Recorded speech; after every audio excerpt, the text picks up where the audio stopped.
जंगल में पड़ा रहा अकेला 2.5 महीने तक। इसी लड़ाई में उतरा था। अरशद शरीफ, तकलीफ होती है उसके बारे में बात सुनकर। जब मोबाइल खोलता हूं बीच में आता है वो कहीं, कोई ना कोई तस्वीर बीच में होती है, तकलीफ होती है। अकेला जंगल में पड़ा था 2.5 महीने तक। उसने अपने मुंह से कहा कि मैं एक कमीज के अंदर बार बार प्रोग्राम कर रहा हूं। किसके लिए लड़ रहा था? हक के लिए, इंसाफ के लिए, सबके लिए एक जैसा पाकिस्तान होगा, इसके लिए। कोई बंद कमरों में फैसले नहीं करेगा, इसके लिए लड़ रहा था। अगर सब लड़ते तो आज, अगर सब जीतते तो वो भी आपके साथ जीतता। वो नहीं है, उसे अकेला छोड़ा हमने। क्या हम सिर्फ जनाजों में शिरकत करेंगे? एक ही दफा इकट्ठे होते हैं जनाजे में। हर आदमी रो रहा था, मैंने इसके जनाजे को हाथ लगाना है, मैंने इसके जनाजे को चूमना है, मुझे इसको छूने दो। क्यों? इससे आधी हिम्मत दिखाई होती जब वो जिंदा था, जब उसके ऊपर झूठे पर्चे हो रहे थे, जब हमें गद्दार बनाया जा रहा था, जब हमें बागी डिक्लेयर किया जा रहा था, जब गिरफ्तारियां हो रही थी। 50 के करीब पर्चे दिए इन्होंने हम पे 1 महीने के अंदर। तब खड़े होते ना, उसके जनाजे में आ गए सब। तो इज्तिमाई जिम्मेदारी पूरी करने की जरूरत है, सबको मिलकर करना पड़ेगा, सबको मिलकर करना पड़ेगा। वरना ऐसे ही एक एक करके मार खाते रहेंगे, एक एक करके नंगे होते रहेंगे और एक एक करके हारते रहेंगे। जीतना है तो मिलकर चलना पड़ेगा।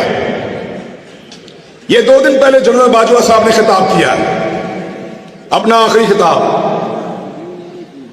जनरल साहब ने क्लेम किया कि उनके इदारे का सियासत से कोई ताल्लुक नहीं है। मैं आप लोगों से इससे पहले मिला हूं कभी? नहीं मिला ना? आपसे पूछ लेते हैं, क्या आपको लगता है कि जनरल साहब जो कह रहे हैं, general Qamar Javed Bajwa army chief Pakistan, कि उनके इदारे का सियासत से कोई ताल्लुक नहीं है, ये बात ठीक है? चलो जनरल साहब को भी दिखाते हैं ना। जनरल साहब देखें, उधर मोड़ो कैमरा, दिखाओ, मोड़ो कैमरे उधर। जिन लोगों को लगता है कि जनरल कमर जावेद बाजवा ने कहा कि सियासत से फौज का कोई ताल्लुक नहीं है, ये बात ठीक है, वो जरा हाथ खड़ा करें। ठीक है। अब जिनको लगता है कि फौज सियासत में रोल प्ले कर रही है, वो हाथ खड़ा करें।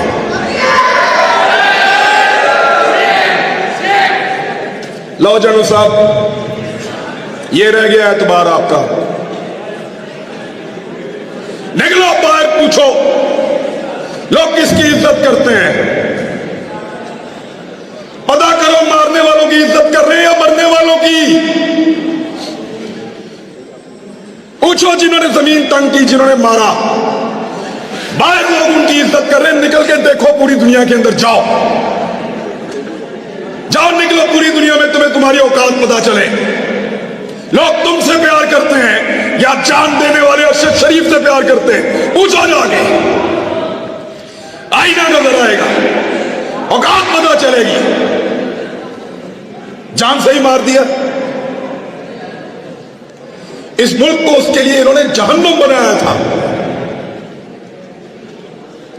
साबिर शाकिर के लिए जहन्नुम बनाया था। सबको परेशान किया है।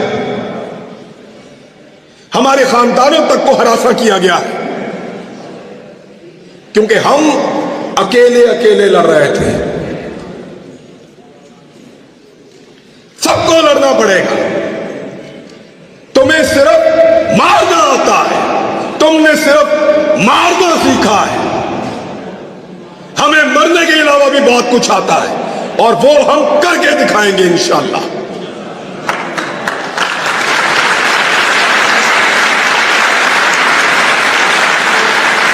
ये नहीं हो सकता कि तुम बंद कमरों के अंदर फैसले करो कि मुझे उसकी शक्ल पसंद नहीं है, वो मेरी बात नहीं सुनता, वो मेरे से ज्यादा मकबूल हो रहा है, वो मेरे मफाद के रास्ते में आ रहा है, वो मुझे ये नहीं दे रहा, वो मेरे कहने के ऊपर ये काम नहीं कर रहा, निकालो इसको, दूसरा लेकर आएंगे। क्यों?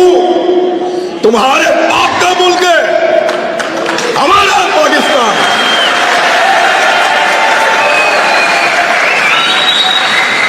हम फैसला करेंगे, हम करेंगे, हम आप करेंगे। किसी को बंद कमरे के अंदर फैसला नहीं करने देंगे। सबका मुल्क है, सब मुल्क में वतन है, सब इस मुल्क के वफादार हैं। ये अब मुझे इन्होंने गिरफ्तार किया, ये मुझे लेकर घसीटते थे, कभी एक थाने में, कभी दूसरे थाने में, कभी तीसरे थाने में। इनको लगता था ये मुझे टॉर्चर कर रहे हैं। खुदा की कसम मुझे पुलिस वालों ने कहा, हर पुलिस वाले ने कहा कि इमरान भाई हम शर्मिंदा हैं।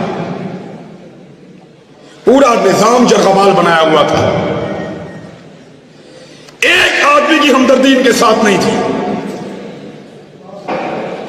कोई आदमी सामने आकर कहता था, कोई छुप कर आकर कहता था, लेकिन सारे कहते थे तेरे साथ ज्यादती हो रही है।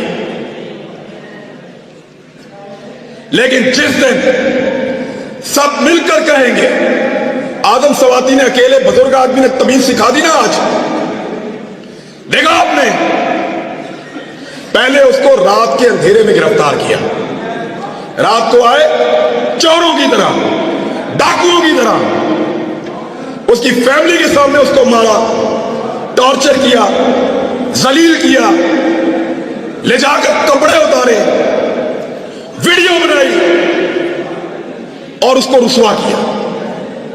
थोड़े दिन पहले की बात है, 1.5 महीना हुआ मेरे ख्याल में। आज आजम सवाती फिर गिरफ्तार हुआ है, लेकिन कैसे हुआ? सुबह मजिस्ट्रेट साहब आए, दरवाजा खटखटाया, आजम सवाती साहब घर में हैं? जी हैं, बाहर बुला लीजिए।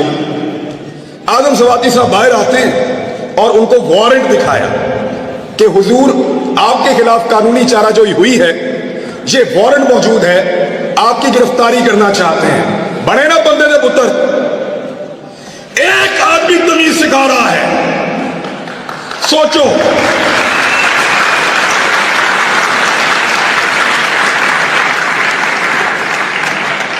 सोचो, एक 74 साल का आदमी तमीज सिखा रहा है। उसकी पॉलिटिकल पार्टी को भूल जाएं आप। हो सकता है वो नून लीग से होता, हो सकता है वो जमात इस्लामी से होता, हो सकता है वो पीपल्स पार्टी से होता, कहीं से भी, लेकिन तमीज सिखा दी है उसने।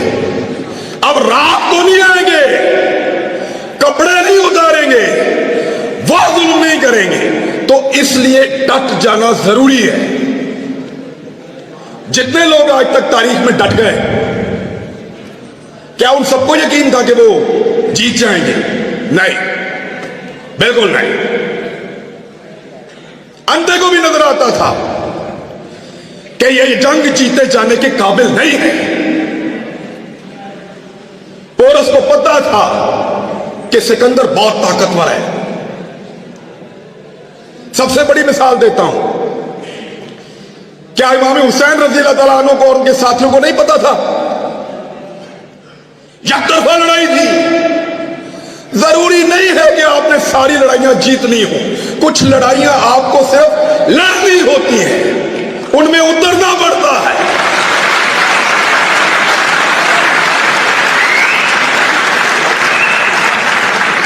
लड़ाई जीतने से मकसद नहीं है, लड़ाई लड़ने वालों में अपना नाम लिखाओ। मैं लड़ा था, मेरी लड़ाई थी, मैं उसके अंदर उतरा, मैं हक पर था, मैं जीता या हारा मेरा अल्लाह जानता है, वो फैसला करने वाला है।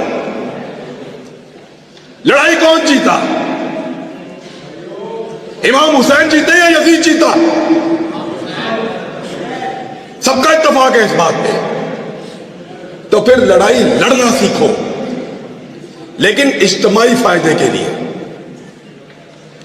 सर को नीचे फेंक देना, मसलिहत के तहत चुप हो जाना, इसको हमारे यहां पे लोग अक्लमंदी कहते हैं। अक्लमंदी नहीं है, बुज़दिली है। मैं भी बुज़दिल था जब तक मुझे नहीं पता था। जब समझ आई तो मैं लड़ाई में आ गया। मुझे नहीं पता कल क्या होगा, इसका अंजाम क्या होगा। ये जो रिजीम चेंज ऑपरेशन हुआ पाकिस्तान में, सारे के सारे इसके बेनिफिशियरी हैं। जिन्होंने किया उनके केस खत्म हो गए। जिसके खिलाफ हुआ, जब मर्जी इलेक्शन कराओ जीत जाएगा।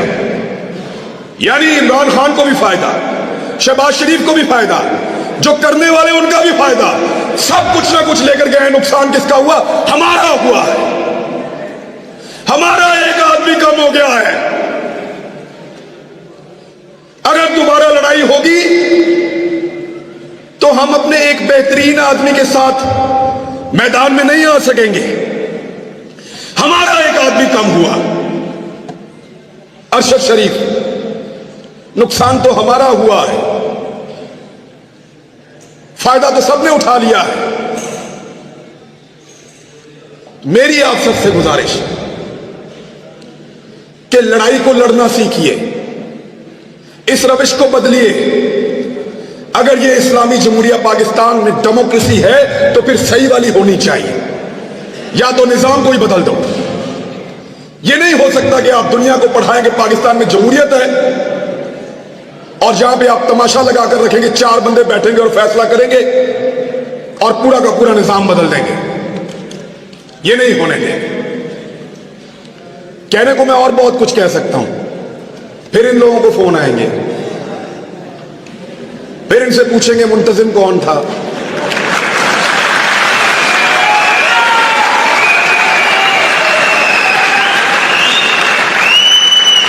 प्रोग्राम किसने करवाया, नौजवान कहां से आए थे, कोई कलदम तंजीम के बंदे तो नहीं थे। यानी फिर इस तरह के सवालात होंगे और हुए हैं। हम अपने दोस्तों और रिश्तेदारों से मिलने नहीं जा रहे। जिधर से हम होकर आते हैं वहां ये पीछे पहुंच जाते हैं। जी आपसे क्या ताल्लुक है, आप कैसे जानते हैं। तो इन हालात का हमने सामना किया और यकीन करें कुछ भी नहीं होता। थोड़ा सा मार सकते हैं, थोड़ा सा नंगा कर सकते हैं या जान ले सकते हैं, कुछ भी नहीं होता। मैंने अरशद शरीफ का जनाजा देखा है, इन हाथों से उसकी मैयत लेकर आया था मैं। खुश नसीब है खुदा की कसम वो भी और उसकी मां भी। अरशद शरीफ को मारने के बाद इन्होंने अगर कोई मौत का डर भी था ना, वो भी निकाल दिया है। मारो सबको।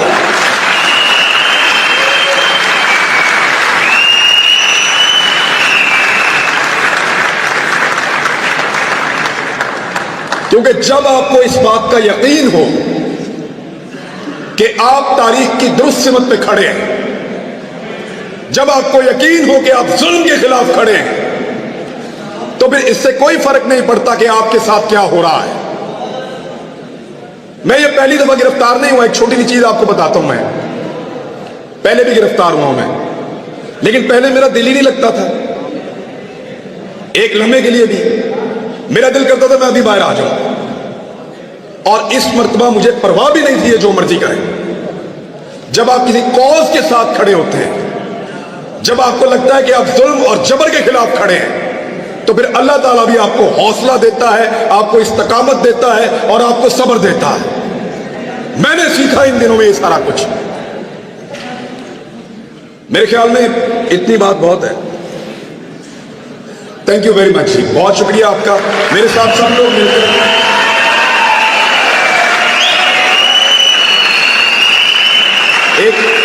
एक नारा लगाएं मेरे साथ सब मिलकर, ताकि हम जाते जाते गद्दारी के सर्टिफिकेट बांटने वालों को ये बताएं कि सिर्फ तुम ही मुहिब्बे वतन नहीं हो।